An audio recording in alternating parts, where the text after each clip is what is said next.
चरित्र आहे. गोदावरी दक्षिण गंगा तिच्या काठी पैठण क्षेत्र हे वसलेलं आहे आणि त्या पैठणमध्ये एकनाथ महाराज शांती ब्रह्म यांना म्हटलं जातं असे हे वास्तव्य करत होते. जनार्दन पंत हे त्यांचे गुरु. इतक्या गुरूंवरती इतकी श्रद्धा होती की प्रत्येक अभंगामध्ये आपल्याला जाणवतं की एका जनार्दनी असे त्यांचे नाममुद्रा आपल्याला दिसते. बरं, प्रपंच आणि परमार्थ दोन्ही सारखं करणारे असे हे संत. आपण इतर संतांचे चरित्र बघितले, गरीब असणारे असे सगळे संत दिसतात, पण धनिक असणारे असे एकमेव संत म्हणजे एकनाथ महाराज. आणि योग्य अशी पत्नी त्यांना लाभलेली होती. तिचं नाव होतं दुर्गाबाई. अहो, प्रपंचामध्ये अतिथी देवो भव आपण असं म्हणतो, म्हणून आल्या अतिथांना देणे नियम असे सांग. अहो, पतीच्या अर्ध्या वचनात होणाऱ्या दुर्गाबाई दररोज कोणी ना कोणीतरी पंक्तीला असेल आणि नाथांच्याकडे दररोज पुरणपोळीचा नैवेद्य भगवंताला असेल. म्हणजे पुरणपोळी करायला किती कष्ट लागतात. एक श्रावणी सोमवारी, श्रावणी शुक्रवारी, नंतर पुरणपोळी काय तर मंगळागौर किती आपल्याला त्याचे कष्ट असतात, दमून जातो. मग ते आता तरी गॅस आहे वगैरे अशी सगळी सुविधा आहे, वाटायला पुरणयंत्र आहे, पण पूर्वी पाटा गवंट्यावरती वाटणं लागायचं आणि एवढ्यांचं करायचं. पण असंच मुखाने गिरजाबाई करत आणि सगळ्यांना तृप्त करणारे. बरं, आता एवढं सगळं अन्न शिजणार, किती पाणी लागतं, पाणी नसलं की काय होतं कळतं. मग एवढं पाणी लागणार तर नाथ महाराज स्वतः हे गंगेवरनं म्हणजे गोदावरीवरनं पाणी पावडीने आणत असं की आपल्या पत्नीला आपण सहाय्य करायला पाहिजे. ती जर आपलं ऐकते, हा सारासा विचार करणारे ते दाम्पत्य असणारे आदर्श जोडतो म्हणून मानलं जातं. म्हणजे नाथांचं घर जर बघितलं तर थोडंसं उंचावरत आहे. म्हणजे आता अक्काचं कसं घर आहे तसंच पैठणला ते घर आहे नाथांचं. आणि अशा नाथांकडे अहो जनामध्ये देव बघणारे असे हे नाथ महाराज. आणि असा भक्त भगवंताला खूप आवडतो आणि म्हणून अशा भक्ताला सहाय्य करण्यासाठी भगवंत तिथे येतो. नाथ महाराज पूजा पाणी झाले आणि लिखाणाचं काम करत होते. आता लिखाण करता करता मान खाली होती, पण कायदा ऐकायला आला. तुळशीचा धमधमाट आलाय आणि सहज मान वर करून बघताय तर एक 17-18 वर्षाचा तरुण गुडघ्यापर्यंत धोतर दिसलेला आहे, अंगामध्ये भेंडी घातलेली आहे, कपाळावर कस्तुरीचा टिळा आहे, नाव लावलेले आहे, गळ्यामध्ये तुळशीची माळ आहे आणि उज्जड पद्धतीचा पेटा आलेला आहे. असा हा तरुण त्यांना दिसलाय. कोण कुठली चौकशी केली आणि तो म्हणतोय की मी तुमच्याकडे काम मागायला आलो, मला तुमच्याकडे चाकरी करायची. नाथ म्हणतात की अरे आमच्याकडे आता उद्धव आहे, अशी काही आवश्यकता नाही आहे, पण तुम्ही कोणालाच नाराज करत नाही अशी माझी तुमची कीर्ती माझ्या कानावर आलेली आहे. तेव्हा नाथ म्हणतात काय तुझं नाव आहे? माझं नाव श्रीखंड्या. आता श्री म्हणजे काय? लक्ष्मी. खंड म्हणजे तुकडा. अहो जिच्या हृदयाचा तुकडा आहे तो श्रीखंड्या म्हणतात. असा हा श्रीखंड्या नाथांकडे आलाय, नाव सांगतो आणि त्यांना विनवणी करतो.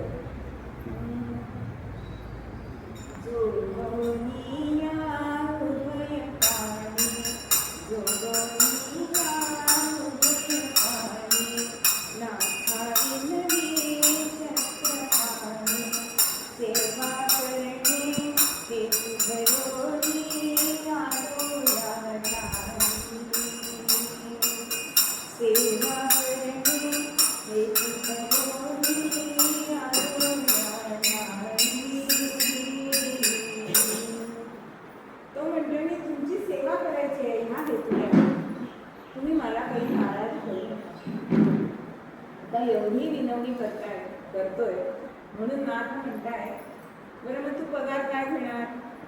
हल्ली हा प्रश्न विचारायला लागत नाही. आधीच त्यांच्या मागण्या आपल्या पुढे ते सादर करत असतात कामगार. आधी घरामध्ये येतात. माझ्याकडे जेव्हा बाई बदलायची होती तर बबलाच आहे तर तो मोठाच असणार. तो म्हणते अहो तुमचं घर म्हणजे 2 जॉबचा ऐवज आहे, त्यामुळे मला कमीत कमी 3,000 तरी पाहिजे. बरं वायफाय आहे का बघतात, वॉशिंग मशीन आहे का बघता. अहो कितीतरी त्यांच्या अटी असतात. दर 2 महिन्याला 2 रजा पाहिजे, आपण बाहेर गेलो की त्यांना रजा चालेल, असे सगळं असतं. पण श्रीखंड्या काय नाथांना सांगतोय की मला पगार वगैरे काही नको. नको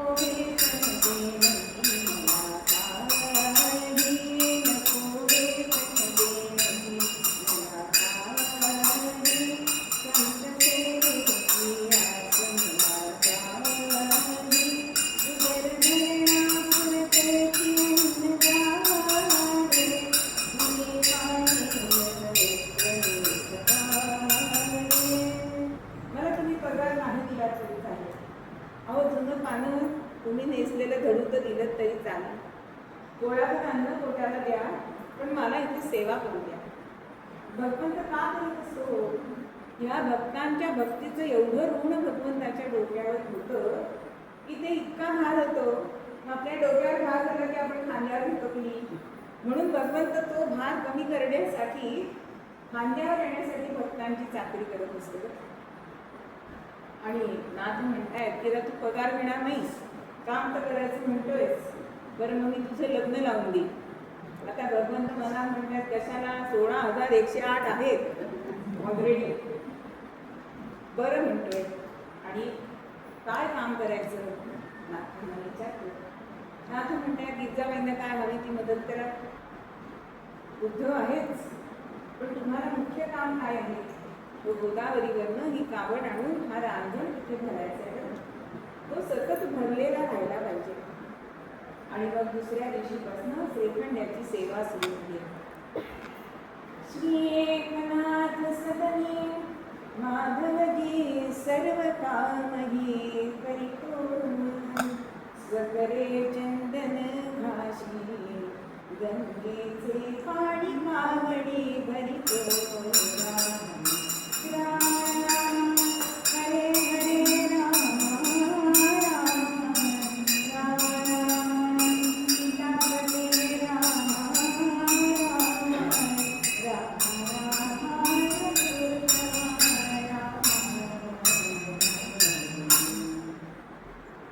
सकाळी लवकर उठावं, जरा सारण करावं, सुबक्षी रांगोळी काढावी, देवपूजेसाठी फुलं आणावी, स्नान करावं, आपल्याच पूजेसाठी गंध उगाळून ठेवावं, अशी सगळी तयारी हा श्रीखंड्या करतो.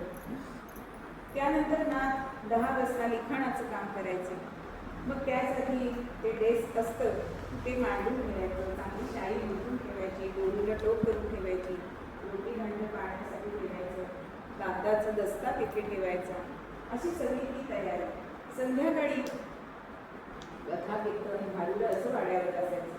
त्यामुळे बैठका घालणं, आरतीची तयारी करणं, प्रसादाची व्यवस्था ठेवणं आणि एवढी सगळं कामं केली ना तरी चेहऱ्यावरती कधी आठी नाही हो, प्रसन्न होतं.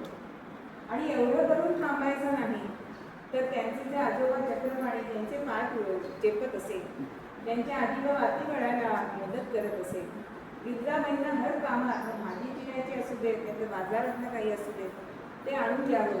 अगदी त्या नाथांच्या मुलीशी भातुकली सुद्धा भगवंत खेळलेले खरं. असे दिवस चालले, पण कुणाला कळत नाहीये की हा भगवंत आहे.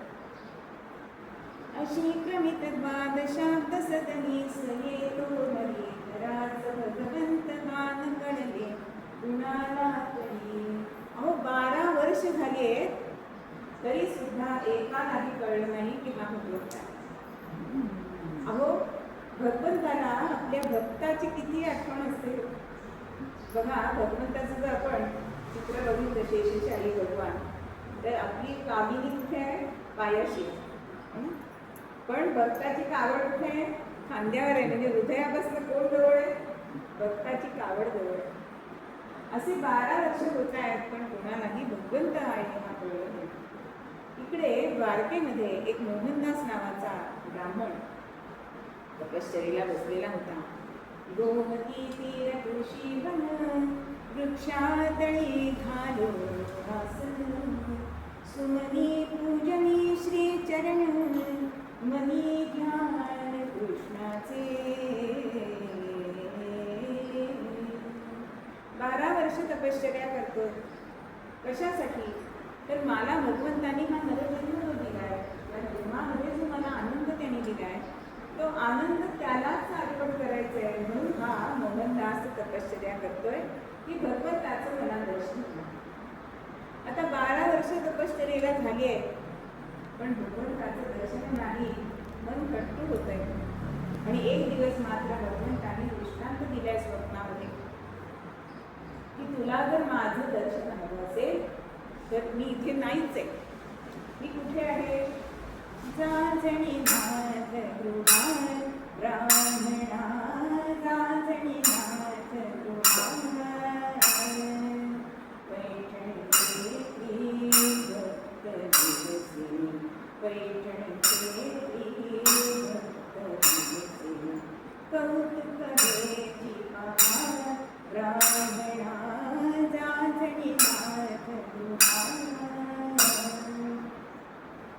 तेथे असतो कोणी पाकर, तेथे असतो कोणी पाकर, देईल कोणी खाऊनी भाकर, देतो चुकी चांगली देकर, महिमा चोर पहा ब्राह्मणा, जाजणी नाथ गृहाण ब्राह्मणा, जाजणी नाथ गृहाण. पैठण क्षेत्रामध्ये माझा जो भक्त एकनाथ राहतो, त्याच्याकडे मी सेवक म्हणून काम करतो. आणि तुला दर्शन घ्यायचं असेल तर तुला तिकडे यावं लागेल. आता कुठे द्वारका आणि कुठे पैठण. आणि तेव्हा काय दळणवळणाची साधनं नव्हती, पण दृष्टांताप्रमाणे हा मोहनदास निघाला. मजल दर मजल करत पैठणच्या दिशेने निघाला. मुखामध्ये श्रीकृष्ण गोविंद हरे मुरारे, हे नाथ नारायण वासुदेव नामस्मरण चाललंय. आणि मजल दैव मजल करत हा पैठण क्षेत्री आला. कीर्तनात कितीही लवकर येता येतो. त्याला वेळ लागला असं तरी आपल्याला पटकन जायचं पैठणमध्ये. आणि होता होता पैठणमध्ये आला. आता पैठणमध्ये कोणाला विचारायचं? तेव्हा काही GPS वगैरे नव्हते की बाबा पत्ता लावा आणि ते शोधा पत्ता. आणि श्रीखंडाकडे लक्ष गेलं. बघा, आपल्याला सुद्धा एखादी व्यक्ती असं बघून वाटतं की ही आपलं नक्की काम करेल, असं वाटतं की नाही? तसे ह्या मोहनदासाला वाटतं की हा आपलं नक्की काम करणार आहे. श्रीखंडाजवळ तो ब्राह्मण जातो. करोनी नमस्कार त्या ते विचारी, अहो नाम सांगा तुम्ही ब्रह्मचारी. इथे राहती संत जे एकनाथ, मला दाखवी ते प्रभू मूर्तिमंत. भगवान गोपाल कृष्ण महाराज की जय. अहो तुम्हाला इथे एकनाथ महाराज कुठे राहतात माहिती का? ते मला भगवंताचं दर्शन करून देणार आहे. आता श्रीखंडापासून दाब द्यायला आधी होऊ नये करतोय, पण मोहनदास सुद्धा त्याची इच्छा सोडायला तयार. शेवटी कावड भरून घेते, खांद्यावर घेते, या माझ्या मागे असं म्हणून झपझप पावलं टाकत श्रीखंडापुढे आणि मागे मोहनदास असे निघाले. पण अहो एका वळणावरती भगवंत अदृश्य झाले. पुन्हा विचारत हा मोहनदास नाथांच्या वाड्यामध्ये येईपर्यंत दुपारचे 3 वाजले. नाथांना त्यांचं स्वागत केलं आहे, गोडपाणी दिलं आहे, चौकशी केली, मला काय आलं. आणि मग त्यांनी सगळा वृत्तांत सांगितला. त्यावर तुमच्याकडे जो श्रीखंड आहे ना, तो प्रत्यक्ष भगवंत आहे असं ऐकल्यानंतर मात्र ऐकोनी द्विजाचे वचन, विषण्ण दाहने नाथांचे मन. शोभाया लागले श्रीखंड्या ब्राह्मण, परितो कोठेही दिसेना. असं मोहनदासांनी सांगितले मात्र. आणि नाथ श्रीखंड्या, अरे श्रीखंड्या हाका मारतायत त्यांना साधू येईल. गिरजा महिना काहीतरी मदत करत असेल म्हणून स्वयंपाकघरात जाऊन बघतोय. अंगणात गेलाय का, गोठ्यात गेलाय का, असं सगळीकडे घरात बघतायत, पण श्रीखंड्याकडे दिसत नाही. मग कावड आणायला पाणी आणायला गेला असेल म्हणून घाटावर जातायत. येणाऱ्या जाणाऱ्यांना विचारतायत की अहो आमचं श्रीखंड्या बघितलात का, आमचा श्रीखंड्या बघितलात का. पण सगळेजण नाही म्हणतायत. आणि जर अंतःकरणाने नाथ महाराज घरी येतात. घरी येतायत तर तो रांगण ओसंडून वाहत होता. रिकामी कावड शेजारी पडली. आता मात्र नाथांना राहावं नाही आणि देवघरामध्ये गेले आणि त्याची प्रार्थना करतायत की माझ्याशी तू कपट कसं केलंस. कपट कसे केले मध्ये राहून कपट कसे माझा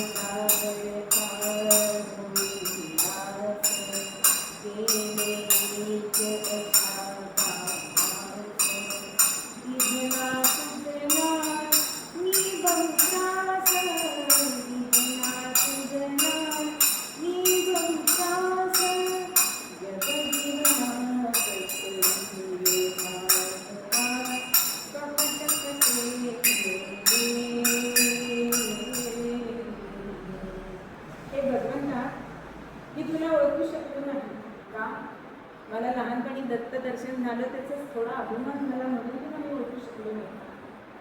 कसं माझ्याशी कपट केलं असेल पाहता तुला हृदय सिंहासनावर बसवावं, तुझं पूजन अर्चन करावं, पण मी तुला नीट अशी कामं सांगितली. पण आता ज्या ब्राह्मणाला तू बोलवलंयस त्याच्यासाठी तरी प्रकट होशील की नाही. आणि पुन्हा श्रीखंड्याला हाक मारली. ऐकुनी करुणावाणी देवघरातून प्रगट तो झाला. चंदन उगाळी ताजून हा केसर सीतया पुढे रामा. राम राम हरे हरे राम राम रामाय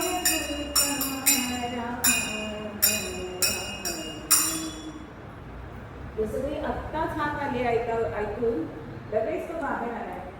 आणि नाथांनी आणि त्या मोहनदासांनी त्याचं दर्शन घेतलं.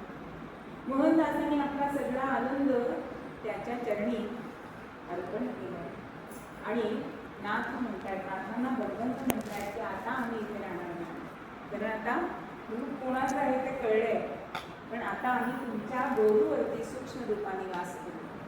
मग नाथांना आठवतं की भगवंता तुझं मी लग्न लावून देणार होतो, त्याचं काय.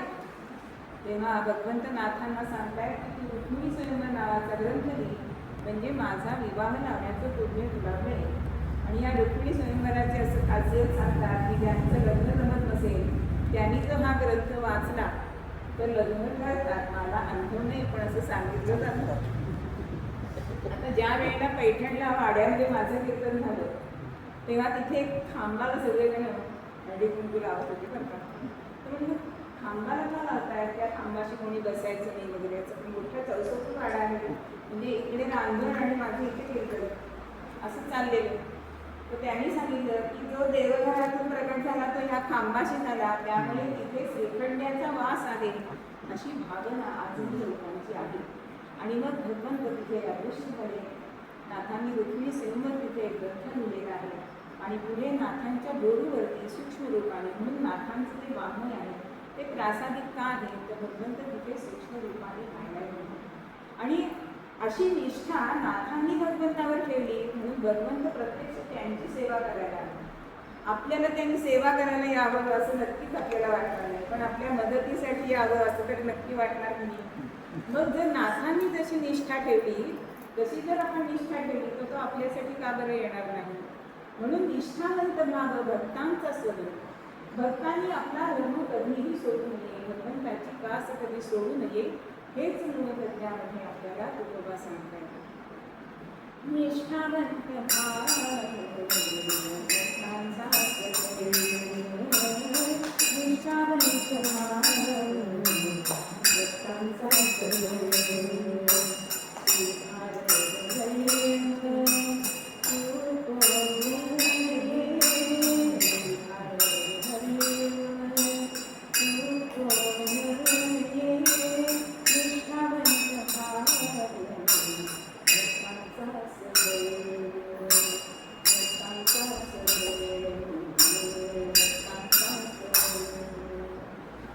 कीर्तन सगळं. तर आम्ही त्या घरात आणि सगळं